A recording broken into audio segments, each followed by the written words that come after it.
Bonjour à tous et à toutes, aujourd'hui je vous retrouve dans une nouvelle vidéo pour vous inciter à prêter attention aux personnes que Dieu met dans votre vie, aux personnes que vous rencontrez en fait au cours de votre vie. Pour développer ce sujet, on va se baser sur le chapitre 7 du livre de Jean. En fait, dans ce passage de la Bible, Jésus se rend à Jérusalem pour fêter la fête des tentes. Fête des tentes qui s'appelle aussi fête de Soukhot. La fête des tentes, c'est une fête très importante du coup parce que par rapport à la tradition juive, Jésus il fait quelque chose d'assez audacieux, c'est-à-dire qu'il va au temple et se met à enseigner une parole nouvelle, la bonne nouvelle. Chose qui ne plaît pas aux juifs en fait. Et la parole dit à Jean 7 verset 8, Jésus enseignait dans le temple, il s'écria alors, vous me connaissez et vous savez d'où je suis.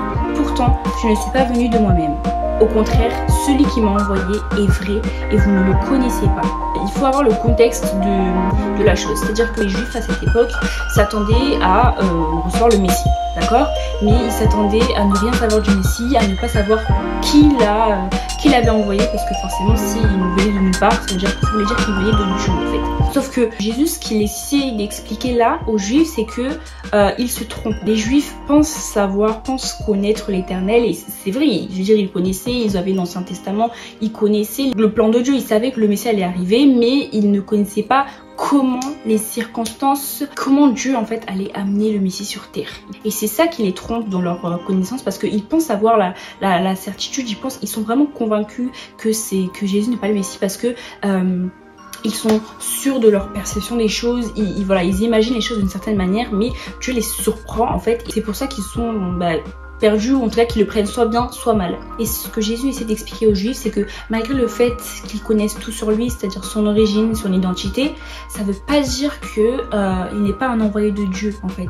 Il rétablit cette vérité selon laquelle il a été envoyé par Dieu, notre Père qui est aux cieux, qu'il vient certes d'une famille humaine, qu'il est vraiment sous forme humaine, mais il a quand même été envoyé par Dieu. Et c'est possible en fait. Et ce passage en fait, on peut vraiment l'assimiler à notre vie, parce que des fois on est tellement focalisé sur une chose, sur une certitude, sur une manière d'agir, une manière de faire, une manière de penser, que on ne prend pas en compte en fait les personnes que Dieu met sur notre vie. Parfois Dieu peut envoyer sur notre chemin des personnes qui vont servir à changer notre comportement, à changer notre façon de penser, de faire, ou qui sont là pour nous changer, pour nous servir, pour nous faire grandir, pour nous faire évoluer.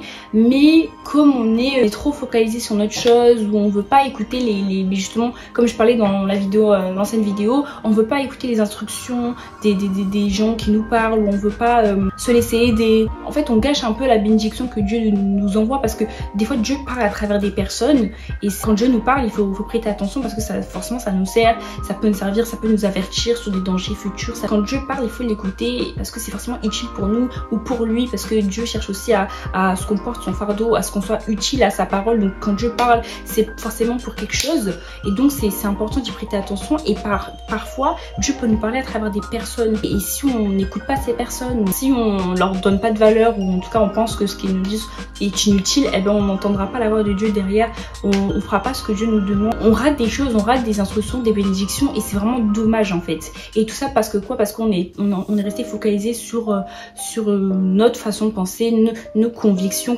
exactement comme les Juifs en fait.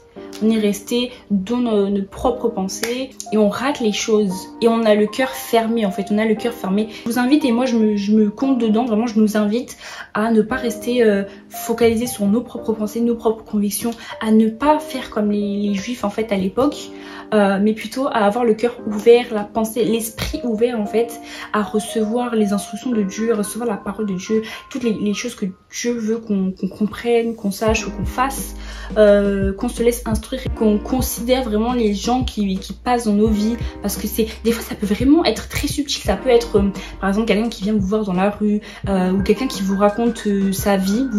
Au départ vous vous dites bon j'en ai rien à faire, enfin quel est le rapport avec ma vie, tu vois, en quoi ça me concerne. Mais après, cette personne, elle peut vous faire vous rappeler de quelque chose, par exemple, je sais pas, ça peut être n'importe quoi, genre un papier que vous avez oublié de signer, un truc super important que vous avez totalement zappé. Et ça, vous voyez, genre si la personne n'était pas venue dans votre vie, vous auriez raté le moment, vous auriez raté la mission, vous auriez raté quelque chose. Et c'est vraiment, des fois, ça peut être subtil. C'est pour ça qu'il faut prêter attention, les amis. Il faut prêter attention aux personnes à qui vous parlez. Et toujours respecter les personnes, toujours vraiment même si elle vous manque de respect, ne soyez pas dans la rancœur, dans la colère, soyez lent à la colère et restez voilà humble. Ne pensez pas que telle ou telle personne, même si c'est une personne qui a pas l'air assez digne pour vous parler, enfin écoutez ce qu'on vous dit. Parce que ça peut venir de Dieu, à tout moment ça peut venir de Dieu. N'oubliez pas de rejeter les paroles qui ne viennent pas de Dieu, les paroles qui sont là pour vous démoraliser, qui sont là pour vous détruire en fait. Ça, il faut vraiment arriver, prier dès qu'il y a une parole qui vous blesse, priez pour que Dieu répare votre cœur, priez pour que Dieu enlève cette parole de votre mémoire. Parce qu'il y a des paroles, à force de les entendre, elles reviennent et vous finissez par y croire en fait. Vous finissez par être dicté par ces paroles et ça c'est vraiment quelque chose de négatif. Il faut seulement être dicté par la parole de Dieu, par le Saint-Esprit. Amen. De la même manière que Dieu parle tantôt d'une manière et puis tantôt d'une autre, mais l'on n'y prend pas garde, Dieu agit d'une manière et puis tantôt d'une autre. Donc il faut voilà vraiment avoir le discernement, prier pour ça, parce que bien sûr vous ne pouvez pas faire toutes ces choses par vos propres forces. Il faut vraiment appeler le Saint-Esprit, appeler Dieu à vous aider, à vous fortifier et à agir par la force du Saint-Esprit. Ce sera beaucoup plus facile, croyez-moi. C'est vraiment impossible de travailler, de faire toutes ces choses par vos propres forces, parce que vous n'êtes que des humains, vous n'êtes qu'une chair. Bon, je dis pas que vous êtes du caca, non, pas du tout. Je dis juste que la force qui nous pousse à faire mourir notre chair est la force qui vient de Dieu. C'est tout. Cherchez vraiment à voir Dieu dans chacune de vos interactions avec une personne et cherchez aussi à être une personne ou une bénédiction pour votre prochain, pour les gens avec qui vous interagissez. Et voilà, cherchez vraiment à tout faire au nom de l'Éternel, à boire, à manger, à parler, tout faire au nom de l'Éternel, qui vous amènera en fait à faire sa volonté et à ressembler à Christ. En tout cas, je vous remercie d'avoir regardé cette vidéo. J'espère qu'elle vous aura plu. Si c'est le cas, n'hésitez pas à liker, commenter, vous abonner et à partager la vidéo. Voilà, j'espère que vous serez bénis. Je prie pour que vous soyez bénis et que vous viviez sous la protection de Dieu, notre Père qui est aux cieux. Je dis amen et je vous dis à la prochaine. Bisous.